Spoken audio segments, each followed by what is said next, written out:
한영재께 오신 것 두팔벌려 환영합니다. 사랑합니다. 축복합니다. 사랑합니다.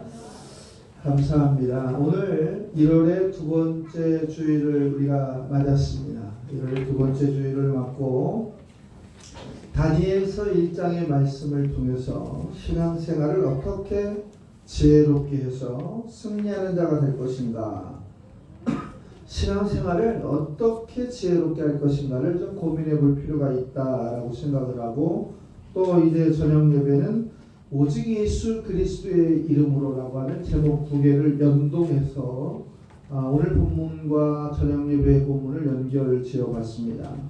오늘 다니엘이라고 하는 사람은 주전 606년 당시 이제 유럽에서 가장 강대국이었던 바벨론 나라가 유대를 침략했을 때 포로로 잡혀갔던 소년 중에 한 사람이었습니다. 바벨론 1차 침공 때부터 또 그가 죽음을 맞이하는 약 90세 될 때까지 그는 약 바벨론과 바사 제국의 고위 관료를 약 70년간 이어갔던 위대한 인물이다. 그래서 혹자들은 구약성경에 4명 안에 들어가는 위대한 예언자다라고도 그를 평가하고 있습니다. 에스겔서 14장 14절의 말씀에 보면 이런 문구가 소개되고 있어요. 노아와 다니엘과 욥 이 세 사람이 거기에 있을지라도. 이 전제 조건은 뭐냐면 노아처럼 또 다니엘처럼 욥처럼 경건한 의인이 거기에 있을지라도 라고 이렇게 소개가 되는 거예요. 결국 다니엘이라고 하는 사람은 성경의 기준을 봤을 때 의인이었고 지혜로운 자였고 신앙의 명성을 통해서 하나님의 유익을 구하던 승리하는 자였다라는 거예요. 그의 신앙생활의 지혜는 어떠했는가?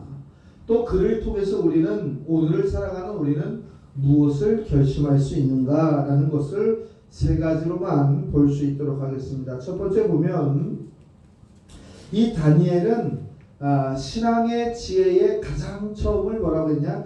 기초, 초보적인 조건을 지키기에 부족함이 없던 사람이었다. 그래요. 바벨론 왕이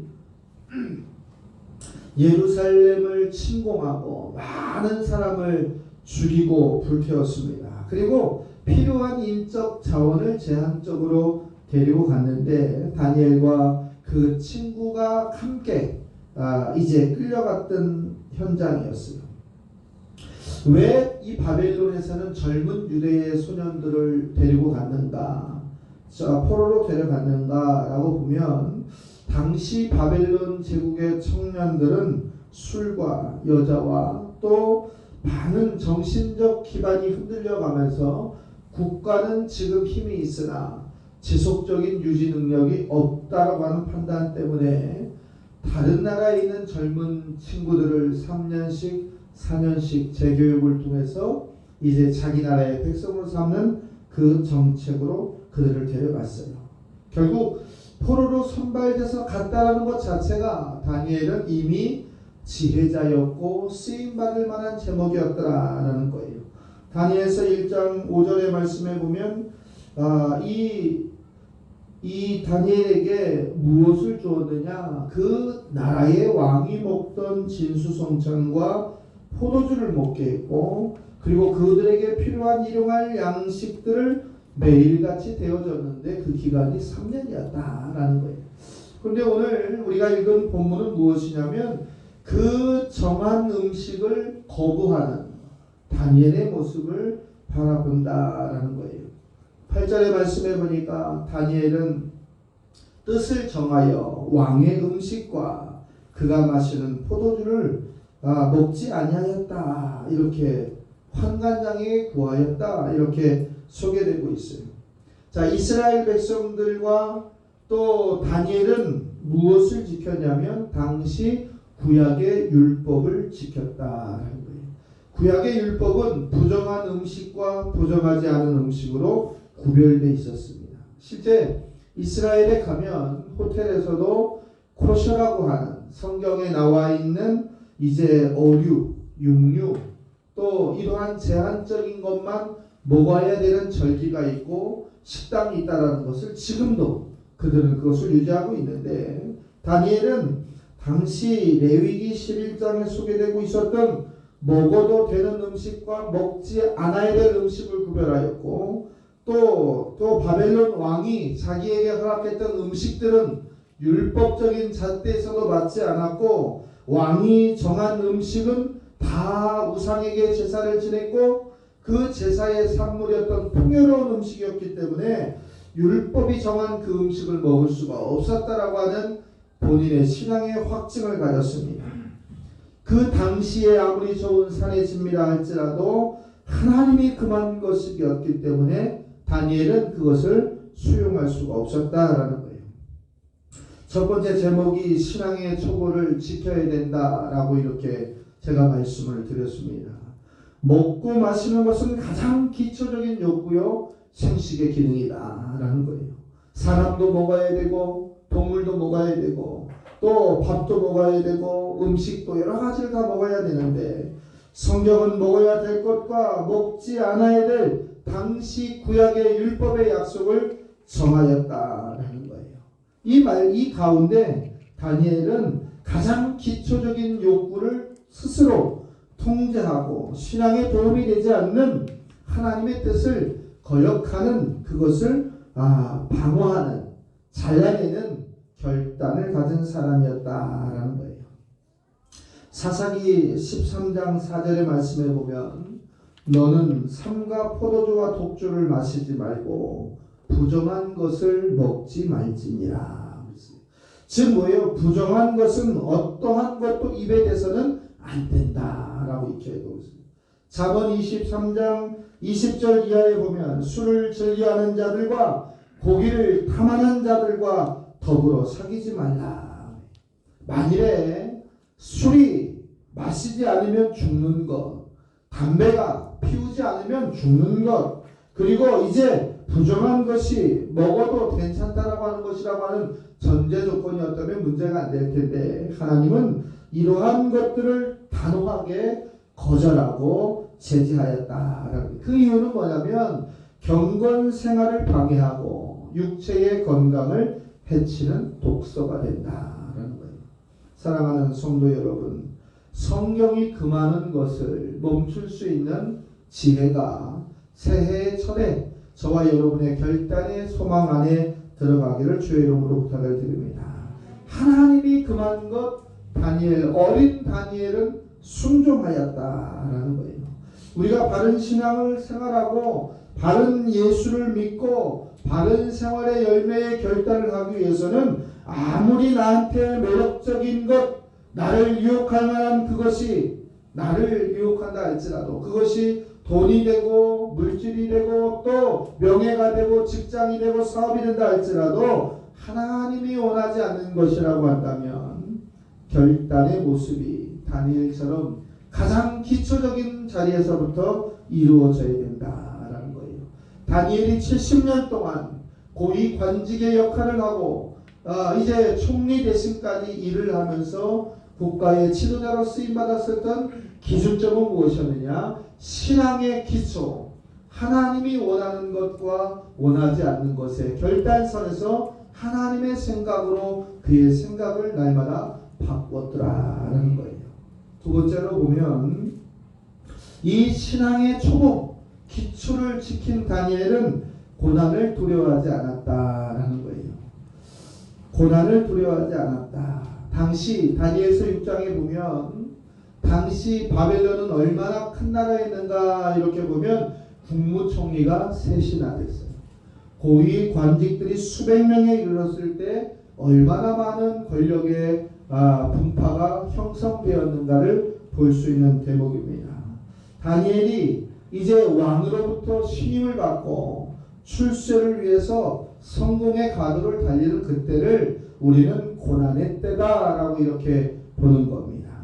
다니엘을 봤을 때 70년 공직 생활에서 순탄한 것만 있던 것이 아니었더라라는 거예요. 자, 다니엘의 출신은 포로였습니다. 적장자도 아니었고 이제 이웃 나라에서 끌려왔던 포로가 국무총리가 되었어요. 그 바벨론 사람들의 눈과 귀와 입에서 다니엘을 언급하지 않을 수가 없는 상황이 되었더라라는 거예요. 그래서 국무총리가 3명이나 되었던 그 나라에 다니엘을 뺐던 다른 고위 관료들이 모여서 작당한 것이 무엇이었냐면 다니엘을 죽일 방도였습니다. 그래서 이 바벨론 사람들이 다니엘에게 흠결을 찾고자 했으나 찾을 것이 없었어요. 그런데 딱 한 가지가 있었어요. 하나님께 기도하는 다니엘을 발견했다라는 거예요. 하루에 3번씩 시간을 정하고 예루살렘을 향해서 창문을 열고 기도하는 다니엘을 보면서 왕에게 어떤 법을 만들라고 추청을 하냐면 이렇게 얘기해요. 어떤 신이나 대상에게 절하는 자는 왕을 능멸하는 것이니 그를 사자굴에 던져 죽여버려야 됩니다. 왕의 입장에서 봤을 때 왕 아닌 다른 이에게 절을 하고 왕 아닌 다른 이에게 충성하는 그를 신하로 받아들일 수 없다라고 하는 그들의 주장을 굳이 거절할 이유가 없는 거예요. 그 첫 번째 대상자가 국무총리였던 다니엘이었더라라는 거예요. 다니엘은 하루에 3번씩 창문을 열고 예루살렘을 향하여 기도하는 것이었다라는 거예요. 다니엘서 6장 10절의 말씀에 보면 다니엘이 이 조수의 왕의 도장이 찍힌 것을 알고도 즉 뭐예요? 절하거나 기도하거나 숭배하는 것을 멈추지 않는 자에게 사자굴에 던져버리겠다고 하는 이 조서가 자기 집에 이제 걸려있고 모든 백성이 다 아는 상황 속에서도 그는 여전히 올라가서 창문을 열고 전에 하던 대로 하루에 3번씩 무릎을 꿇고 그 하나님께 감사하였더라 이렇게 성경은 소개하고 있어요. 그리고 그 모습을 지켜보았던 바벨론의 신하들은 6장 13절에 보니까 이렇게 얘기합니다. 다니엘이 왕과 왕의 도장을 찍힌 금령을 존중하지 않고 하루에 3번씩이나 절을 하며 기도합니다 라고 이렇게 보고를 합니다. 도장이 찍힌 것을 번복할 수 없는 왕의 갈등의 대면의 현장에 그가 있었습니다. 그러나 다니엘은 그 고난과 핍박에서 멈추지 않고 두려워하지도 않았더라라는 거예요. 생각해 보세요. 여러분들 국무총리라고 하는 높은 자리에 있는 다니엘이 문을 닫고 기도한다고 하면 아무도 모를 텐데 또 이제 기회를 놓쳐서 법망에서 죽어야 되는 그 자리에 있는데 다니엘이 세상적인 지혜와 지식을 동원한다면 창문만 닫고 조용히 기도하고 CCTV만 띄면 그 과정을 쉽게 넘길 수가 있었는데 다니엘은 그렇지 않았어요. 창문을 다시 열고 하루에 3번씩 기도하면서 원래 하던 대로 기도했어요. 이 모습은 어떤 모습이냐? 나는 죽으면 죽으리라 라고 하는 순교적 고백을 한 다니엘의 모습이에요. 자신의 신앙이 하나님 말씀에 비추어 봤을 때 옳다라고 했을 때 그는 고난을 두려워하지 않았다라는 거예요. 어쩌면 지금 이 자리에 앉아있는 저와 여러분 코로나19라고 하는 위중한 것이 정부의 방역규칙에 의해서 우리가 그 쿼터를 맞춰가면서 예배를 드리고 있지만 그 위중한 상황이 다니엘의 그 위중한 상황과 같다라고도 볼 수가 있는 그러한 결단의 고백의 현장이었습니다.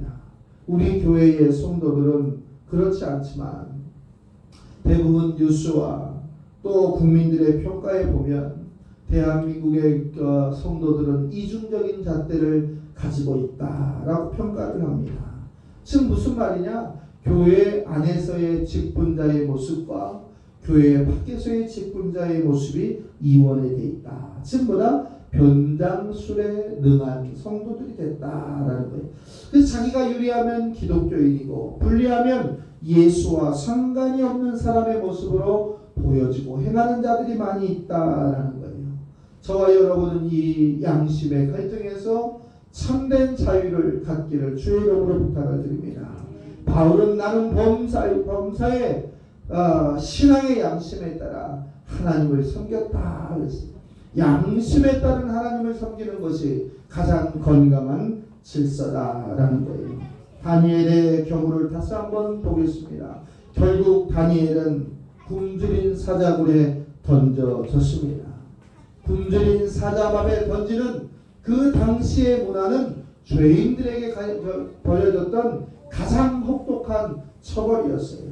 그리고 이 다니엘을 감옥에 집어넣었던, 사자굴에 집어넣었던 그 모습을 봤던 많은 고위 관료들은 다니엘의 죽음을 기뻐하면서 바라보았을 겁니다. 그런데 다니엘이 왕에게 구하기를 이렇게 구합니다. 다니엘이 죽은 것을 슬퍼하고 그 현장에 뛰어왔던 왕에게 다니엘은 6장 22절의 말씀에 이렇게 고백하고 있어요. 나의 하나님이 이미 천사를 보내어 사자의 입을 봉하셨으므로 나를 사자들이 상하게 하지 못했습니다. 라고 고백합니다. 고난을 두려워하지 않는 자에게 하나님은 은혜를 주신다는 사실을 저와 여러분은 반드시 믿고 고백하기를 주의 이름으로 축복합니다. 지금 우리에게 다가오는 고난, 역경, 시험은 더 큰 축복을 주기 위한 하나님의 계획이요, 그 너머에 있는 은혜를 바라볼 수 있는 영적 투사의 능력이 저와 여러분에게 있기를 주의 이름으로 부탁을 드립니다. 다니엘처럼 담대하십시오. 다니엘처럼 두려워하지 마십시오. 다니엘처럼 하나님의 복음을 존중하고 예수 그리스도를 이제 부끄러워하지 않고 고난이나 핍박의 현장 가운데서 뒷걸음질 치지 않는 한영제일교회 성도가 되기를 주의 이름으로 부탁을 드립니다. 그의 용기의 기준이 무엇이었습니까? 다니엘의 용기의 기준은 하나님이 지금 이 자리에 살아 계셔서 움직이고 역사하신다. 하나님이 지금 내 편에서 계셔서 나를 지키신다. 하나님은 나를 도우실 만한 능력을 갖고 계시는 분이기 때문에 나는 그를 절대적으로 의지하고 살아간다라는 거였어요. 살아가는 성도 여러분, 여러분의 인생에 어떠한 역경의 고난이 다가올지라도 두려워하지 않고 담대함을 가지고 나아갈 수 있는 주의 일꾼들 되시기를 주의 이름으로 축복합니다. 마지막으로 하나를 보면 다니엘은 하나님을 높이는 자였습니다. 우리 교회에 현수막에도 붙어있지만 오직 하나님께만 영광을 돌리는 다니엘이었다는 2장 47절의 말씀에 보니까 바벨론 왕 느부갓네살이 꿈을 해석하는 자가 아무도 없으니까 다니엘을 통해서 그 꿈을 해석을 하고 나서 그의 마음에 답답함이 다 풀어지고 난 후에 다니엘을 찾아와서 다니엘에게 무릎을 꿇고 엎드려 절하는 장면이 2장 46절에 소개되고 있어요. 그리고 왕이 이렇게 다니엘에게 얘기해요. 너희의 하나님은 참으로 모든 신의 신이요 모든 왕의 주제시로다. 내가 능히 이 은밀한 것을 나타내었으니 내 하나님은 또 은밀한 것을 나타내시는 이시로다.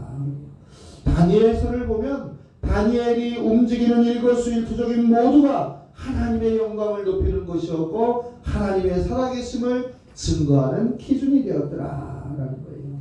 과거에 우리가 방송이 자유로울 때 어떤 인터뷰를 많이 했냐면 이런 얘기들을 많이 했어요. 무엇 나가서 1등하고 대상 받으면 하나님께서 영광입니다. 하나님께 영광을 돌립니다. 기도해 주신 성도님들 덕분입니다. 함께하는 가족들 뿐입니다. 라고 하는 이야기들을 이 연기 대상을 하든지 미스코리아 시상식을 하든지 각종 경연에서 많이 했어요. 그러나 요즘에는 언론에 자유함이 있다고 할지라도 그러한 종교적인 이야기들을 차단하고 또 개인의 신앙 고백을 즐겨하지 않는 이 방송의 시스템 때문에 그러한 것들이 철저히 차단되고 있지만 이제 다니엘은 하나님을 높이기에 주저하지 않았던 사람입니다.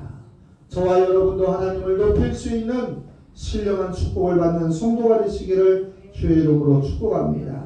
언제든 어디서든 어떤 일을 하든지 간에 야 저런 인생이 무슨 예수 믿는 사람이야, 저런 사람이 어떻게 교회의 직분자라고 하는 하나님의 영광을 가리는 자가 아니라 저 사람과 같은 교회, 저 사람이 믿는 하나님, 저 사람이 다니는 교회, 내가 한번 가보고 싶고 믿고 싶다라고 하는 여러분이 살아있는 교회로서의 역할을 감당할 수 있는 저와 여러분이 되어야 될 줄로 믿습니다. 직장에서 또 대학에서 사업장의 현장에서 학교에서 학원에서 여러분이 살고 있는 동네에서 마을에서 여러분이 살아있는 숨쉬는 그곳이 하나님의 영광이 될 수 있도록 살아가시기를 주의 이름으로 부탁을 드립니다. 신앙인의 지혜 세 가지는 첫 번째가 무엇이었느냐? 신앙의 기본을 지키는 자였다. 신앙생활을 하면서 두려워하지 않는 사람이었다. 신앙생활을 하면서 하나님께 영광을 돌리는 자였다라고 하는 거예요. 70년 고위관직의 삶을 살았던 다니엘의 영광이 저와 여러분의 삶의 영광이 되기를 주의 이름으로 축복합니다. 모든 것 하나님이 하셨습니다라고 하는 참된 자유를 선포하는 복된 주일의 아침이 되시기를, 그리고 한 주간이 되시기를 축복합니다. 기도하겠습니다.